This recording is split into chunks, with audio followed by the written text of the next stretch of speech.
My wife said, "I'm taking the kids to live with my boyfriend." I said, "Good luck." Then I called her parole officer about the violation. She forgot she wasn't allowed to leave the state.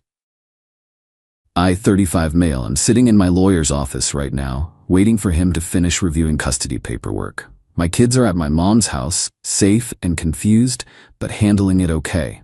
My wife Tara, 33, is currently in county lockup. Let me explain how we got here. 2 days ago, Thursday evening, I came home from work to find suitcases in the hallway. Not mine, my kids' stuff. Their favorite toys, clothes, even their tablets packed up. My daughter Lily, 7, and son Jamie, 5, were sitting on the couch looking confused. Tara walked out of our bedroom with another suitcase. Didn't even look at me. "We need to talk," she said. Clearly. "I'm done pretending this is working. Brett and I are getting a place together. I'm taking the kids." Brett, her workout buddy from the gym, the one she swore was just a friend, the one whose texts she'd hide, the one she was with during her evening classes that somehow never gave her any college credits. "Where?" I asked, surprisingly calm. "His cousin has a rental property. Nice place, good schools." "Where, Tara?" She rolled her eyes. "Does it matter?" "About 4 hours north, across the state line." My stomach dropped, but not for the reason she thought. I kept my face neutral. "When are you planning to leave?" "Tonight. Brett's picking us up in an hour." I looked at my kids. They were watching cartoons, trying to pretend none of this was happening. "Good luck," I said. She stopped, stared at me. "That's it? Good luck? What do you want me to say? You've clearly made up your mind. I expected you to fight for your family." "My family? You're leaving me for another man and taking my kids. What family?" She huffed, went back to packing. I walked to my home office, closed the door, and made a phone call. "Officer Morrison? This is Conrad Wells. Tara's husband. Yeah, she's about to violate. Planning to leave the state tonight. Yes, with the children. I have the address." See, here's what Tara forgot in her excitement about her new life. She's on parole. 18 months ago, Tara got caught writing bad prescriptions. She was working as a dental assistant and thought she was smarter than everyone else. Forged scripts for painkillers, sold them to friends. Got caught when a pharmacist noticed the same dentist's signature looked different on multiple scripts. She got lucky. First offense, good lawyer that I paid for, sympathetic judge. 2 years probation, 18 months parole, stayed sentence. Conditions included monthly check-ins with parole officer, no leaving the state without written permission, random drug tests, maintaining stable residence and employment. She'd been good about it. Officer Morrison even praised her progress last month. Said she might get early termination in 6 months if she kept it up. Guess that plan's shot now. I went back to the living room. Tara was zipping up the last bag. "Kids, go play in your room for a bit," I said. "But Daddy." "Please, Lily, just for a little while." They went. Tara glared at me. "Don't try to turn them against me." "I'm not." "But Tara, have you thought this through? Really thought about it? Brett loves me. He loves the kids. We're going to be a real family. And your obligations here." She waved her hand dismissively. "I'll figure it out, transfer supervision or whatever. Morrison likes me. You need permission to leave the state. It's just a few hours away. Stop trying to control me." A car honked outside. Brett in his lifted truck, of course. "That's our ride," she said, grabbing bags. I helped her load them. Even met Brett. Shook his hand. He looked uncomfortable. "No hard feelings, man," he said. "Just how things work out sometimes." "Sure, Brett. Good luck with everything." Tara got the kids. They hugged me, confused why Daddy wasn't coming on the trip. I told them I loved them, to be good, I'd see them soon. Then they left. I waited exactly 30 minutes. Enough time for them to get on the interstate. Then I called Morrison again. "They just left? Black Ford F-150, license plate I texted you. Said they're heading to a place about 4 hours north, across state lines." "You did the right thing, Conrad. This is a clear violation. I'll handle it." I poured myself a drink and waited. The call came at 11:47 p.m. "Morrison. Conrad, we have her in custody. Stopped them about 45 minutes from the border. She's being processed now." "The kids?" "CPS has them temporarily, but as the non-offending parent with no criminal record, you can pick them up anytime." "And Brett?" "Released. No warrants, no violations, just wrong place, wrong time." Though he seemed pretty shocked to learn about her parole status. I'll bet he was. Drove to get my kids at midnight. They were scared, confused, tired. The CPS worker was kind, explained Mommy had to go with the police, but Daddy was here now. In the car, Lily asked, "Why did the police take Mommy?" "She broke some rules, sweetheart. Important rules." "Is she in trouble?" "Yes." "Big trouble?" "Pretty big." Jamie fell asleep in his car seat. Lily stared out the window. "Daddy, are you sad?" Was I? Relieved, maybe. Disappointed, angry, but sad? "A little bit, baby, but we're going to be okay." "Brett was weird," she said quietly. "He said we couldn't call you Daddy anymore, said he was going to be our new dad." And there it was, the rage I'd been pushing down, but I kept my voice level. "No one will ever replace me as your dad, Lily. Ever." "Good. I don't like Brett." Smart kid. Now I'm here, waiting for my lawyer to draft emergency custody papers. Tara's in jail awaiting her parole violation hearing. She's looking at serving the rest of her original sentence, 18 months. Maybe more with the new charges, attempted custodial interference, child endangerment for trying to take them during commission of a crime. Her one phone call? Not to me. To her mom, who then called me screaming about how I set her up and ruined her life. No, she ruined her own life when she decided the rules didn't apply to her. Again. Update 1. The entitlement has reached astronomical levels. Tara's been in jail for a week. Her parole violation hearing was yesterday. But before I get to that circus, let me tell you what's been happening. First, Brett. Poor stupid Brett. He showed up at my house the day after Tara's arrest. Not aggressive, just pathetic. Bro, I had no idea she was on parole. Really? Dating a woman for months and she never mentioned her criminal record? She said she had some legal trouble, but it was sorted. I thought maybe like a DUI or something. Prescription fraud.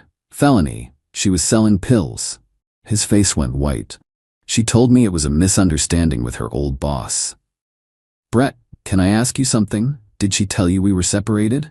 He looked at his feet, said you were getting divorced, that you were emotionally abusive, that you controlled all the money. We've never filed for separation, never discussed divorce until she announced she was leaving and I control the money because she's a felon who committed fraud. Jesus Christ. How long? What? How long have you been sleeping with my wife? About 4 months. 4 months. While I was driving her to parole meetings, while I was supporting her through recovery, while I was raising our kids and keeping our family together. Brett, I'm going to give you some free advice. Run. Run far and fast. Don't look back. He left. Haven't seen him since. Now the hearing, Tara's public defender, she couldn't afford her lawyer anymore, tried to paint this as a misunderstanding. Said Tara thought she had permission to travel for family emergencies. The prosecutor shut that down quick. No emergency was documented. No permission was requested. She was leaving permanently, not visiting. She involved minor children in the commission of her violation. Officer Morrison testified. Professional, factual. Explained how I'd called to report the violation, how they'd tracked the vehicle, how Tara became combative during the stop. Oh yeah, didn't mention that part. Tara didn't go quietly, started screaming about her rights, tried to prevent the officers from taking the kids, even shoved Morrison. Added resisting arrest and assault on a peace officer to her charges. But the best part was when Tara testified. Her story changed 3 times. 1, first, she didn't know she couldn't leave the state. 2, then, she thought she had verbal permission. 3, finally she claimed I tricked her into leaving Horth. The judge stopped her. Mrs. Wells, are you suggesting your husband forced you to leave the state with your boyfriend? He manipulated the situation. He knew I wanted to leave and didn't stop me. Did he encourage you to leave? No, but did he help you pack? Yes. Did he threaten you if you didn't leave? No. Then how exactly did he trick you? She started crying. Not sad tears, angry tears. He called my PO. He set me up. The judge's response was perfect. Mrs. Wells, you set yourself up when you chose to violate parole. Your husband reporting a crime is not entrapment, it's civic duty. The result? Parole revoked, must serve remainder of original sentence, 18 months. Additional 6 months for resisting an assault. Will be evaluated for custodial interference charges. 2 years. Minimum. Could be more if the DA pursues the other charges. Her mom was there, stood up in court yelling about injustice until she was removed. Kept screaming that I was stealing her grandchildren. After court, Tara's lawyer pulled me aside. Your wife wants to discuss custody arrangements. I laughed. Actually laughed. She's going to prison for 2 years minimum. What custody? She still has parental rights, which she can exercise through supervised visits once she's eligible. If she's eligible, I'm filing for full custody with no visitation until she completes her sentence and gets a psychological evaluation. That's harsh. Harsh? She tried to kidnap my kids while committing a felony. She told them another man would be their new dad. She's lucky I'm not pushing for termination of rights. He had nothing to say to that. But the real entertainment came from Tara's family. Her sister Lisa started a Facebook campaign, Justice for Tara.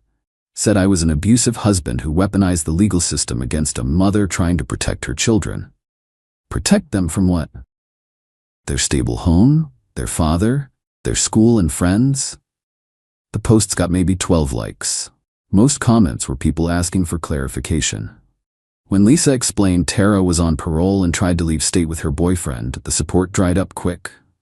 One comment stands out: so she's a criminal who tried to kidnap her kids to live with her side piece, and you want us to feel sorry for her? Lisa deleted the page after that. Then came the letters. Tara's allowed to write from jail. The first one arrived yesterday. 4 pages of delusion. I'm a monster for calling her P.O. Brett was her true love and I destroyed it. The kids need their mother. She's going to sue for full custody when she gets out. I'm going to pay for this. God will judge me. I gave it to my lawyer. He added it to the file. Said it helps our case. Shows no remorse, no accountability, still making threats. The kids are doing okay. They ask about mommy. I told them she broke some important rules and has to go to timeout for grown-ups. They seem to accept that. Kids are resilient. Lily did ask, is it a long timeout? Pretty long, baby. Did she do something really bad? She made some bad choices. Like when she was taking those pills? I froze. What pills, honey? The ones she kept in her jewelry box. She said they were special vitamins, but I couldn't tell you. My 7-year-old knew. And Tara made her keep secrets from me. That's when I decided, supervised visits only. Forever. A mother who makes her child keep secrets about drugs doesn't get unsupervised access. Called my lawyer immediately.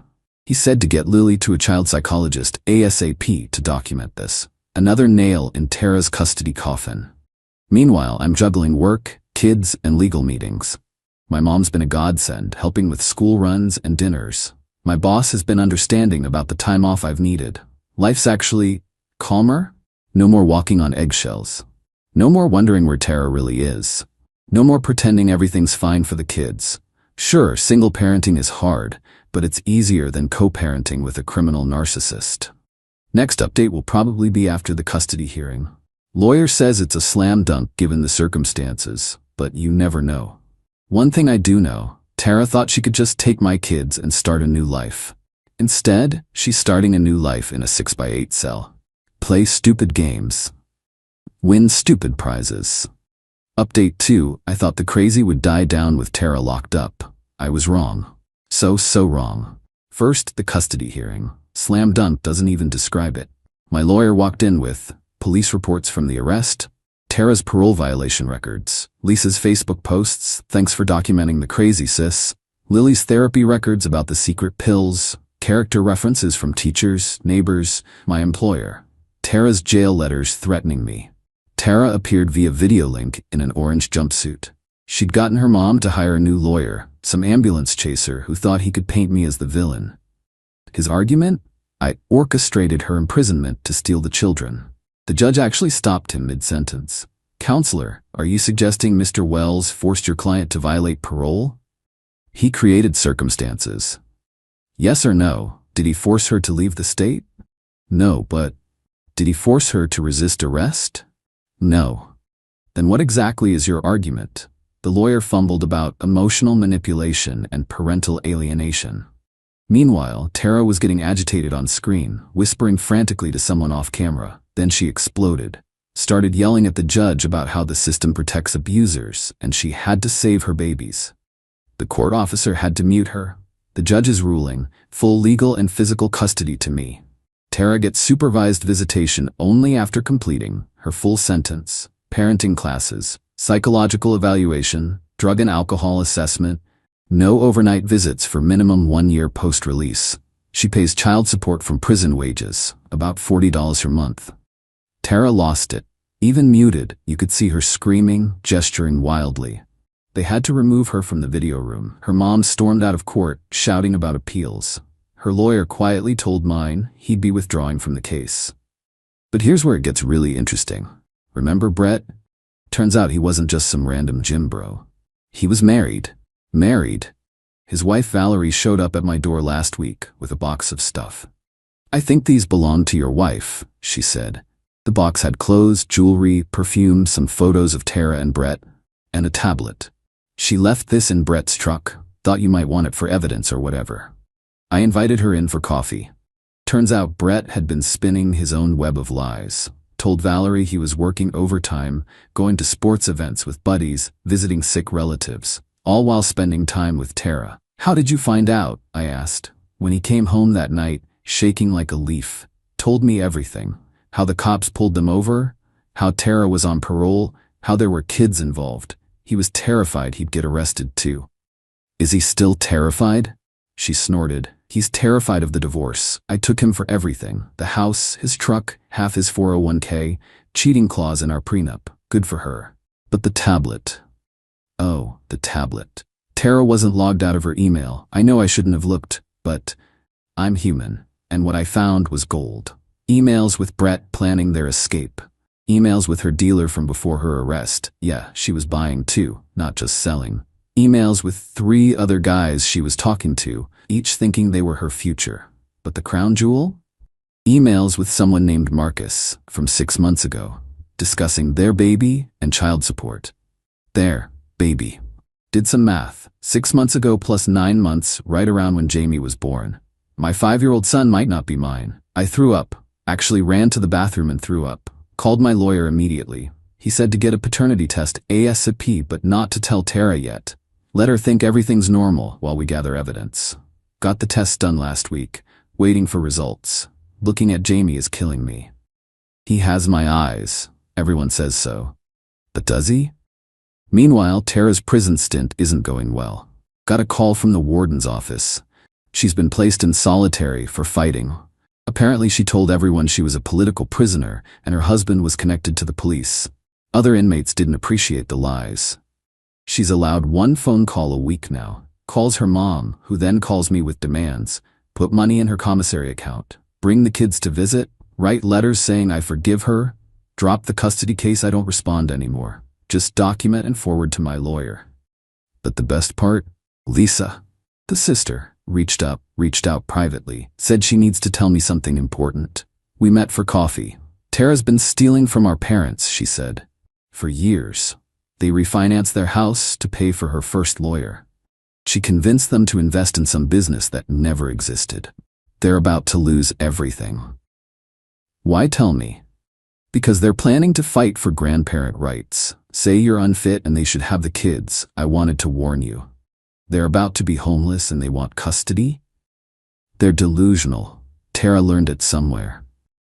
I thanked her for the heads up, added it to my lawyer's pile. Then yesterday, the DNA results came. Jamie is mine. The relief nearly knocked me over. He's mine, my son. But it doesn't erase the fact that Tara was cheating our entire marriage. Who knows how many others there were. The final straw came this morning. Letter from Tara. Not to me, to the kids. My lawyer had instructed all mail goes through him first. She'd written, "My babies, Daddy is keeping us apart because he's mean. When I get out, we'll run away together, just the 3 of us. We'll go somewhere Daddy can't find us and be happy. Don't tell him our secret. A imprisoned woman trying to convince my children to run away with her. That's it. We're filing for termination of parental rights. Attempted parental alienation, threatening kidnapping, psychological manipulation of minors. My lawyer says with this letter, we have a real shot. Tara wanted to take my kids and live with her boyfriend 4 hours away. Instead, she's living in a concrete box 23 hours a day, losing her kids forever, while her boyfriend's ex-wife drives his former truck and lives in his former house. Her parents are facing bankruptcy. Her sister won't speak to her. Her kids are in therapy. Her husband is done. Her freedom is gone. All because she thought she was above the law. Thought she could just take what she wanted. Thought there'd be no consequences. Turns out consequences don't care about what you think you deserve. Final update. This is the last update because the legal saga is finally over, and honestly, I need to close this chapter of my life. The termination of parental rights hearing was last month. Tara appeared via video again, this time with a different lawyer, a court-appointed one, since she'd burned through her money and her parents' money. The evidence was overwhelming. The letter telling the kids to run away with her, multiple disciplinary actions in prison, 5 fights, 2 contraband incidents, failed psychological evaluation, diagnosed with narcissistic personality disorder and antisocial traits, refusal to complete required parenting classes, continued threats against me in recorded jail calls. But what sealed it was her testimony. Her lawyer advised her to show remorse, take responsibility, promise to do better. Instead, she went on a rant about how I stole her children, how the system is corrupt, how Brett was her soulmate. Brett, who hasn't contacted her once since arrest. How she'll never stop fighting for her kids. How when she gets out, she'll make sure justice is served. The judge asked her one simple question. Mrs. Wells, do you take any responsibility for your current situation? Her response, I'm a victim of circumstance and a vindictive ex-husband. The judge terminated her rights. Complete severance. She's no longer their legal mother. Tara screamed so loud, they had to remove her from the video room again. Her mom fainted in court. Her dad walked out without a word. But here's the twist nobody saw coming. 2 weeks after the hearing, I get a call from the prison. Tara's in the hospital. She'd been hiding a pregnancy almost 5 months along. The fighting and stress triggered complications. Brett's? Nope. Remember those other guys she was emailing? One of them was a guard at the jail. Yeah, that kind of situation. The guard's been arrested. Tara's under investigation for her part. Was it consensual or coerced? The baby will go straight to foster care when born. Her parents, facing foreclosure, wanted me to take the baby. It's your children's sibling. No, just no. I'm not raising my ex-wife's prison affair baby. Lisa, the sister, texted me when she heard, I'm done, completely done, she's dead to me. Then she blocked everyone and moved across the country. Meanwhile, life has actually been good. Kids are thriving in therapy and school. Lily made the honor roll. Jamie started soccer and loves it. I got promoted, again, started dating a single mom from Lily's school, taking it very slow, bought a new house in a better school district. The kids don't ask about Tara anymore. Their therapist says they're processing well. We've removed all photos of her from the house at the therapist's recommendation. Clean break. Last week, I ran into Brett at a hardware store. He looked rough. Valerie really did take him for everything. He's living in a studio apartment, driving a 15-year-old Honda. How are the kids? He asked. They're great, living their best life. I'm sorry, man, for everything. I got played too. We all did, Brett, but we're not the ones in prison. He nodded and walked away. Almost felt bad for him. Almost. Yesterday was Lily's 8th birthday. Big party, lots of friends, huge cake. She pulled me aside during the party. Daddy, I'm happy. Yeah? Good birthday? No. I mean, I'm happy all the time now. It used to be scary sometimes, when Mommy was here, but now it's not scary anymore. My baby girl was living in fear and I didn't even know it. It's never gonna be scary again, baby. I promise. I know, you keep your promises. That night, after the kids were asleep, I sat on my porch with a beer. Thought about everything that happened. How a simple, I'm taking the kids to live with my boyfriend led to Tara in prison for 2+ years.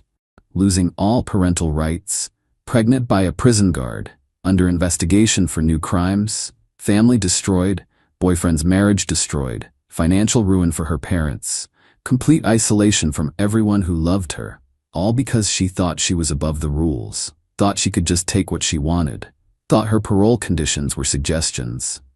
I didn't ruin Tara's life, I just refused to let her ruin mine and my kids' lives. The rest, that's all on her. My lawyer called this morning. Tara's trying to appeal the termination from prison, he laughed. With a guard's baby in her belly and new charges pending, good luck with that. I'm done thinking about her. Done worrying about her next move. Done protecting my kids from her chaos. Because legally, she's nothing to us now. Just someone I used to know who made catastrophically bad choices. The kids and I are free. Really, truly free. and we're never looking back. Thanks for following this insane journey. I'm closing this account and moving on with our beautiful, terror-free life. Sometimes the trash takes itself out. You just have to be smart enough not to chase after it.